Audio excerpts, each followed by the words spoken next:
Hello friends, good morning, Namaskar, Jai Shri Ram, this is Rahul sir here. Welcome to my YouTube channel Vedanta Gurukul Rahul sir's classes. Today we are going to discuss some more previous year questions of maths for CTET, UPTET and other state TETs aspirants. As I have mentioned on the thumbnail that I am going to discuss some previous year questions. So this is my practice set number 3. तो आइए discuss करते हैं आज के session में questions. Let us go for the question number 1. आइए हम लोग देखते हैं अपना पहला क्वेश्चन. आज के इस प्रैक्टिस सेट 3 का पहला क्वेश्चन देखते हैं. पहला क्वेश्चन देखिए जो इसमें दिया गया है उसमें ये कह रहे हैं कि किसी आयत की लंबाई और चौड़ाई क्रमशः 48 सेंटीमीटर और 21 सेंटीमीटर है. यानी लंबाई का मतलब यानी एल की वैल्यू आपको दी गई है. एल का वैल्यू दिया हुआ है कितना है 48 सेंटीमीटर है. ठीक है. और b का जो वैल्यू है वो कितना है 21 सेंटीमीटर है. ये b का वैल्यू है. किसी वर्ग की भुजा इस आयत की लंबाई का 2/3 है. ये तो इन्होंने यहाँ पे बात कही है रेक्टेंगल की यानी आयत की बात कही है. ठीक है. अब ये दूसरी तरफ स्क्वायर की भी बात कर रहे हैं. देखिए स्क्वायर में क्या है, स्क्वायर भी है इसमें. स्क्वायर की जब ये बात कर रहे हैं तो कह रहे हैं किसी वर्ग की जो भुजा है वो आयत की लंबाई का 2/3 है. ठीक है. तो भुजा यानी ए हम लिख लें इसको. तो ए जो है ये आयत की लंबाई का 2/3. आयत की लंबाई भाई कितनी है 48 है और इसका 2/3 यानी 2/3 निकालना है हमें. कितना निकलेगा 3 एकन 3 16 48 और 16 दूना कितना हुआ 32. ये निकल आई वर्ग की भुजा. ठीक है. बात आ गई समझ में. अब ये कह रहे हैं इनके क्षेत्रफलों का योग कितना होगा. इनके क्षेत्रफलों का योग का मतलब है आपको आयत का क्षेत्रफल निकालना है और वर्ग का क्षेत्रफल निकालना है और दोनों को क्या कर देना है ऐड कर देना है. तो जरा देखते हैं आयत का जो क्षेत्रफल होगा वो कितना होगा. आयत के क्षेत्रफल का फार्मूला लंबाई गुणे चौड़ाई यानी 48 गुणा 21 आपको करना है. गुणा कराइए. 21 अट्ठे 168 का 8 हासिल कितना लगा 16. 21 चक्कू 84. 84 और 16 कितना होता है 84 16 होता है 100. 1008 तो ये आ गया. यहाँ पर जब वर्ग का क्षेत्रफल निकालेंगे तो वर्ग के क्षेत्रफल का फार्मूला क्या होता है भुजा का वर्ग. भुजा का वर्ग यानी 32 का वर्ग होगा. 32 का वर्ग वही कितना होता है बताओ जरा.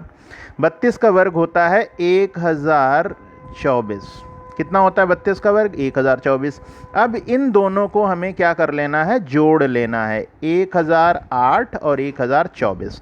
तो कितना हो जाएगा ये जुड़ करके बन जाएगा 2032. 2032 आएगा. यानी इस हिसाब से आपका यहाँ पर जो ऑप्शन नंबर है पहला वो सही है.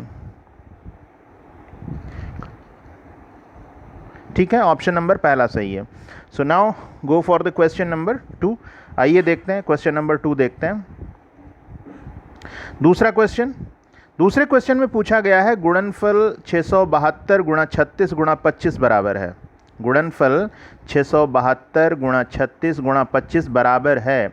अब इस बराबर है के लिए आपके पास में 4 ऑप्शन हैं. ये 2 ऑप्शन नीचे हैं.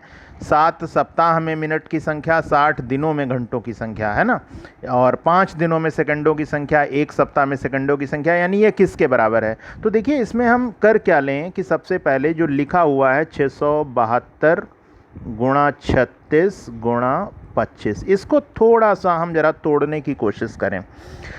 तोड़ेंगे तो देखिए क्या होगा 672 के अगर हम फैक्टर करें यहाँ पर 672 के फैक्टर क्या होंगे. 672 के फैक्टर आप कर लीजिए. देखिए क्या आते हैं 672 के फैक्टर.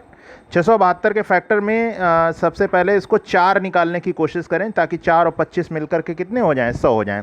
तो 4 निकालेंगे तो कितना हो जाएगा 4 गुणा 4 एकन 4 बचा 2 27 हुआ 4 छिंग 24 बचा 3 32 हुआ 4 अट्ठे 32. यानी 672 को हम लिख सकते हैं 4 गुणा 168 गुणा ये कितना हुआ 36 गुणा 25. अब देखिए ये वाला 4 और ये वाला 25 गुणा कर दिया कितना आ जाएगा 25 चक्कू कितना आ जाएगा 100 आ जाएगा. 100 और 36 ये मिल जाएंगे तो कितना हो जाएगा 3600. यानी आ जाएगा 168 गुणा 3600. 168 गुणा 3600 हो गया. अब 168 को अगर हम तोड़ेंगे तो देखिए 7 और 24 के उसमें तोड़ें. क्यों. क्योंकि एक सप्ताह में 7 दिन और एक दिन में 24 घंटे. तो 168 को जो है हम लोग लिख सकते हैं 168 को क्या लिख सकते हैं 7 गुणा 24 ठीक है, और गुणा ये 3600 ऑलरेडी है। अब यहाँ पर 7 गुणा 24 गुणा 3600, 7 मतलब हमने अगर यहाँ पे गुणा किया कितने का, 24 का, तो एक दिन में 24 घंटे घंटे बनाए, और एक घंटे में कितने सेकंड होते हैं, 3600, यानी ये सेकंड बनाए, यानी, और 7 जो है किसको शो करेगा, दिन को, ठीक है। 7 किसको शो करेगा, दिन को शो करेगा यहाँ पर। अब देखिए तो ये हो क्या गया, कितने दिनों में, ये हमारा जो आंसर यहाँ पर आना चाहिए वो ये आना चाहिए 7 दिनों में सेकंडों की संख्या। क्या आंसर आना चाहिए, 7 दिनों में सेकंडों की संख्या। अब 7 दिन का मतलब क्या है, एक सप्ताह, तो ये आ गया हमारा 7 दिन में सेकंड, 7 दिन में सेकंड। और 7 दिन का मतलब क्या है हमारा, एक सप्ताह से, एक सप्ताह से, यानी कौन सा ऑप्शन यहाँ पे सही आ रहा है, दूसरा ऑप्शन जो है हमारा सही है, एक सप्ताह में सेकंडों की संख्या। चलिए देखते हैं क्वेश्चन नंबर 3 क्या है। 3 क्वेश्चन में लिखा है, जब ताज़ा मछलियों को सुखाया जाता है तो उनका भार 1/3 रह जाता है।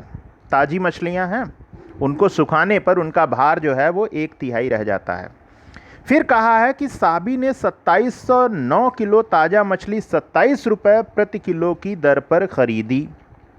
उन्हें सुखाने के पश्चात 97.5 रुपये प्रति किलो की दर पर बेच दी, उसका कुल लाभ कितना हुआ। देखो हम इसको थोड़ा सा शॉर्टकट लेकर के चलेंगे। वैसे तो आप क्या करेंगे, इसमें तरीका ये है कि 2709 किलो मछली है, 27 रुपये की दर से ख़रीद रही है वो साबी, तो अगर हम 2709 को 27 से गुणा कर दें तो हमें ये पता चल जाएगा कि वो 2709 किलो मछली उसे कितने की पड़ी।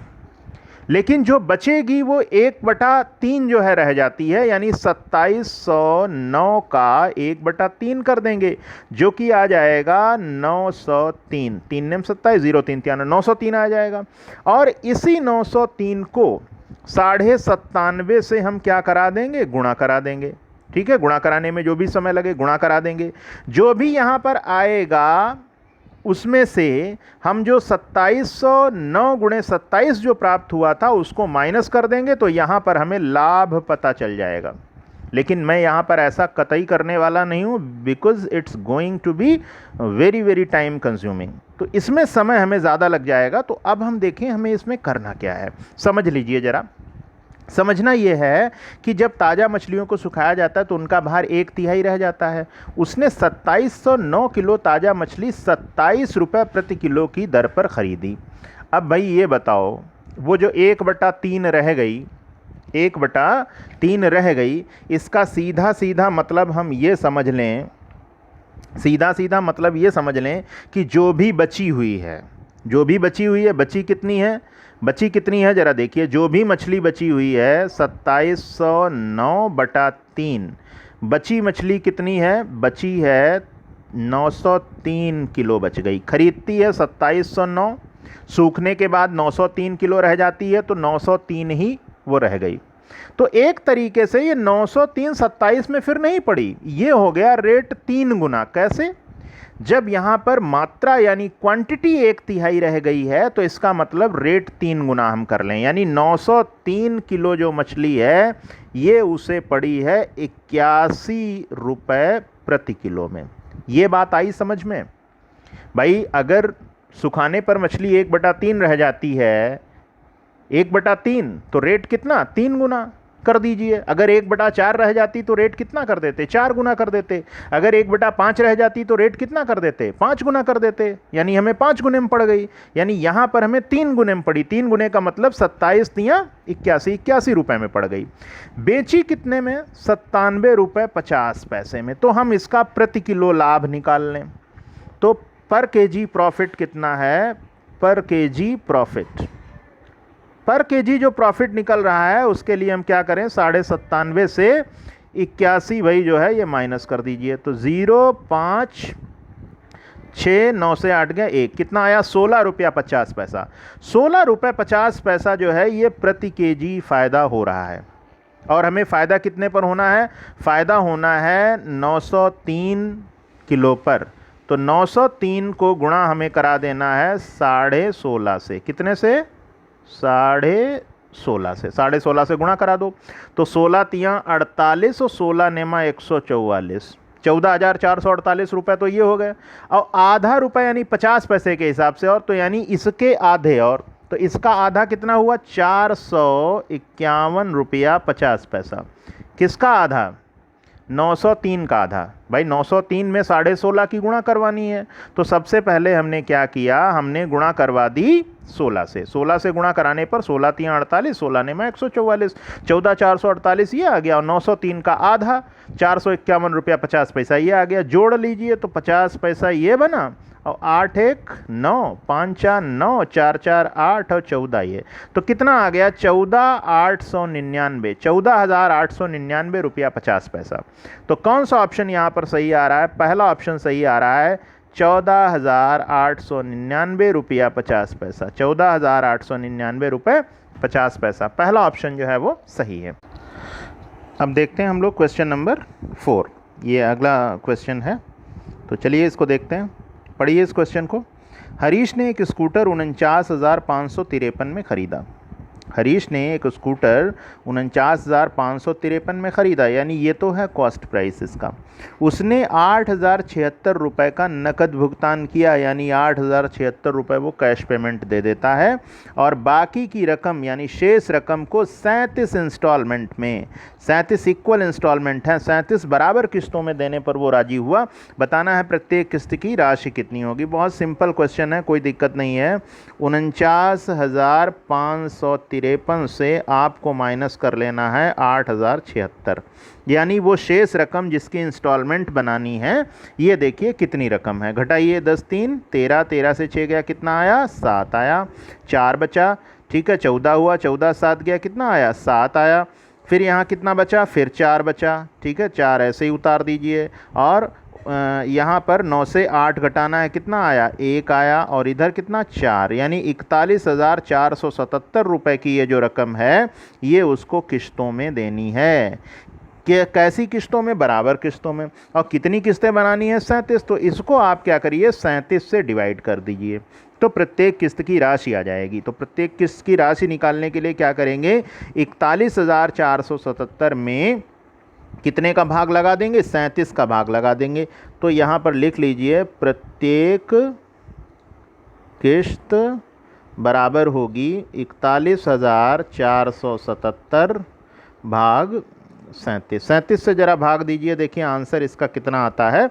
तो 37 से भाग दोगे तो 37 एकन 37 होगा, बचा कितना 4, 44 हुआ, 37 एकन 37, बचा कितना 7, 77 हुआ, 37 दूना 74, फिर बचा 3, 37 हुआ, 37 एकन 37, यानी कितना आ जाएगा 1121 रुपये आ जाएगा। यानी इस हिसाब से हमारा ऑप्शन नंबर कौन सा सही है? डी ऑप्शन सही है, यानी फोर्थ ऑप्शन जो है वो इसका आंसर आएगा। बढ़ते हैं क्वेश्चन नंबर 5 की तरफ। 5 नंबर क्वेश्चन देखिए।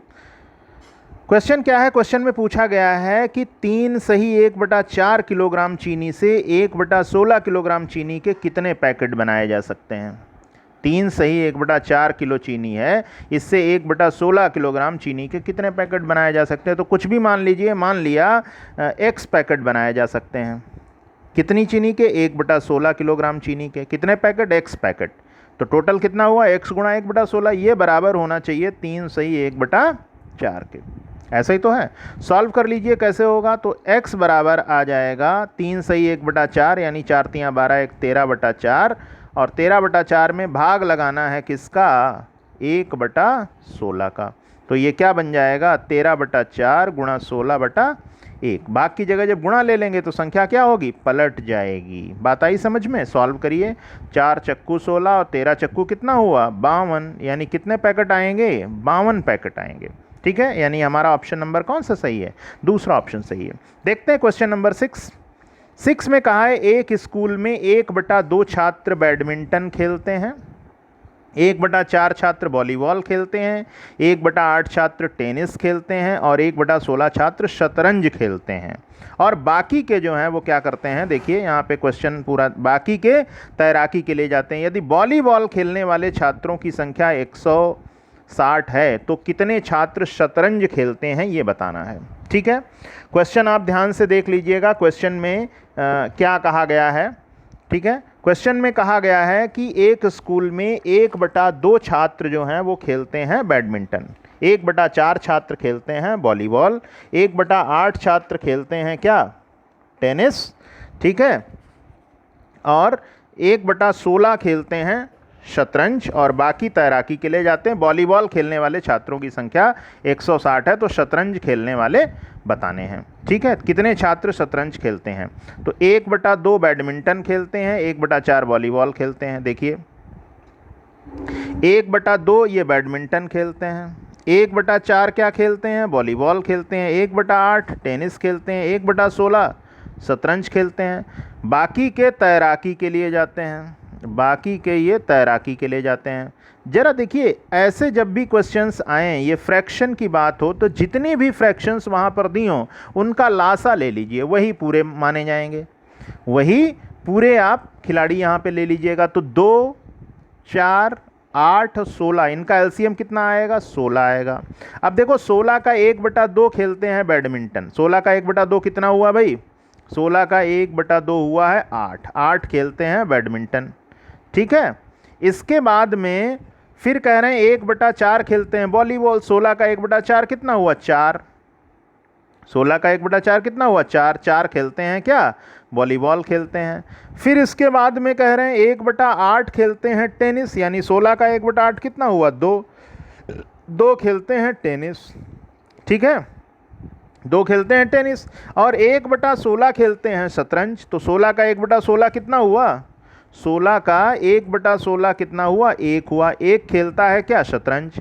बाकी के तैराकी खेलते, तो देखो बाकी के बचे कितने, 8, 4, 12 और 2, 14, 1, 15, बाकी 1 बचा, 1 हो गया ये किसका, तैराकी वाला। अब सवाल में पूछा गया है कि शतरंज जो है वो कितने खेलते हैं अगर वॉलीबॉल खेलने वाले छात्रों की संख्या कितनी हो, 160 हो, कितनी हो, 160 हो। तो यहाँ पे दिया गया है वॉलीबॉल वाले कितने थे, 1/4 थे ये वॉलीबॉल वाले, तो 4 ये जो है वॉलीबॉल, यानी 4 की वैल्यू बन गई 160। तो 1 बराबर हो गया कितने के, 40 के। सवाल में पूछ रहा है शतरंज कितने खेलते हैं, तो एक खेलता है ना केवल शतरंज, एक खेलता है, तो 1 की वैल्यू कितनी आई, 40, यानी 40 जो है वो क्या खेलते हैं, ये शतरंज खेलते हैं। तो आंसर इसका देख लीजिए कौन सा ऑप्शन सही आएगा, बी ऑप्शन जो है ये सही आएगा, ये 40 जो है ये शतरंज।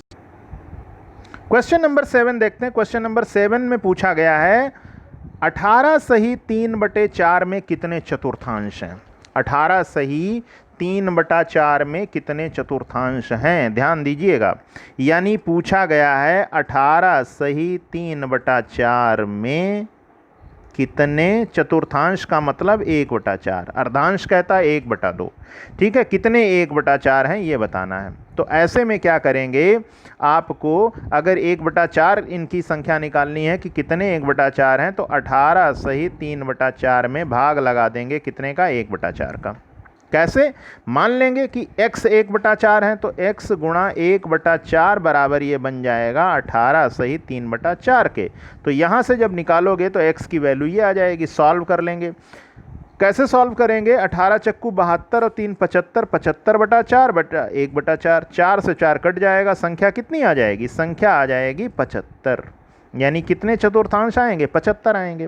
दूसरा तरीका इसका क्या कर लीजिए, डायरेक्ट अगर आप इस क्वेश्चन को लगाना चाहें, पूछ रहे हैं 18 सही 3/4 में कितने चतुर्थांश हैं, है ना।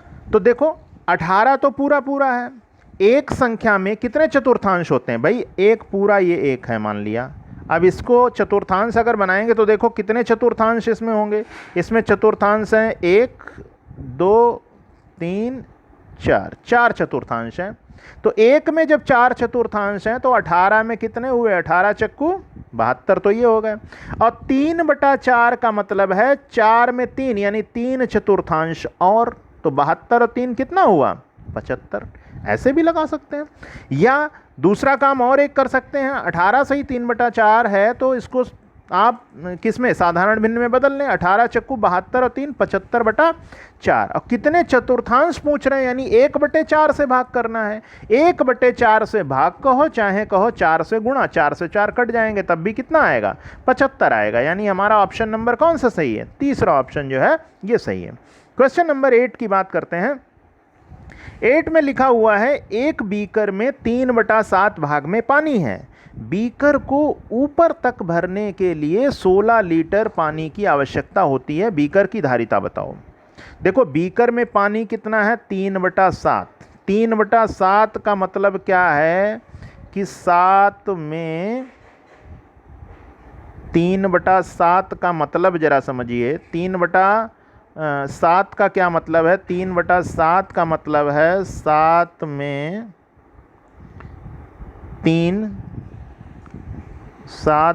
3 भाग पानी। 7 में 3 भाग पानी है। कितना पानी है 7 में? 7 में 3 भाग पानी है। 3 भाग पानी है, इसका मतलब 4 भाग पानी नहीं है, तो 4 भाग हमें भरना है। 4 भाग भरना है, तो इस 4 भाग की जो वैल्यू आएगी वो कितनी आ जाएगी? 4 भाग बराबर हो जाएगा 16 लीटर के, तो 1 भाग बराबर हमारा हो जाएगा 4 लीटर के। बीकर की धारिता बतानी है, यानी धारिता कितना, टोटल कितना है? 7 है, तो 7 की वैल्यू कितनी हो गई? 7 × 4 बराबर 7 चक्कू 28 लीटर। यानी बीकर की धारिता हमारी कितनी आ जाएगी? 28 लीटर आ जाएगी। यानी यहाँ पर क्वेश्चन नंबर 8 का कौन सा ऑप्शन सही है? पहला ऑप्शन जो है ये सही है। थोड़ा सा एक्चुअली ये पेन यहाँ पे गड़बड़ कर रहा है, इसलिए टाइम टेकिंग हो रहा है। कोई दिक्कत नहीं, ठीक है। तो समझ गए आप इस क्वेश्चन को। देखिए 3/7 भाग में पानी है, इसका मतलब 7 में से 3 भाग पानी है, ऊपर तक भरना है। यानी जब 7 में 3 भाग भरा हुआ है तो 4 भाग हमें और भरना है। 4 भाग भरना है और कह रहे हैं भरने के लिए 16 लीटर पानी की ज़रूरत होती है। तो यहाँ पर पता है 4 भाग भरना है, वहाँ से 16 लीटर, यानी 4 बराबर हो गया 16 लीटर के, 1 बराबर हो जाएगा 4 लीटर के। पूरी धारिता पूछी गई, यानी पूरी धारिता 7 भाग होगी, 7 चक्कू 28 लीटर, यानी पहला ऑप्शन जो है वो सही है। बात करते हैं क्वेश्चन नंबर 9 की। क्वेश्चन नंबर 9 है एक वर्ग की भुजा 10 सेंटीमीटर है। एक वर्ग की भुजा 10 सेंटीमीटर है। यदि वर्ग की भुजा को 2 गुना कर दिया जाए तो नया परिमाप कितने गुना हो जाएगा? एक वर्ग की भुजा 10 सेंटीमीटर, वर्ग की भुजा 2 गुनी कर दी जाए तो परिमाप कितना गुने हो जाएगा? तो देखिए वर्ग के परिमाप का फॉर्मूला क्या होता है? परिमाप बराबर होता है 4 गुणा भुजा, यानी परिमाप भुजा के समानुपाती है। परिमाप भुजा के समानुपाती है। अगर यही चीज भुजा जो है अगर बटे में होती 4 के, 4 बटा भुजा लिखा होता, तो हम लोग ये कहते कि परिमाप जो है वो भुजा के क्या है? व्युत्क्रमानुपाती है।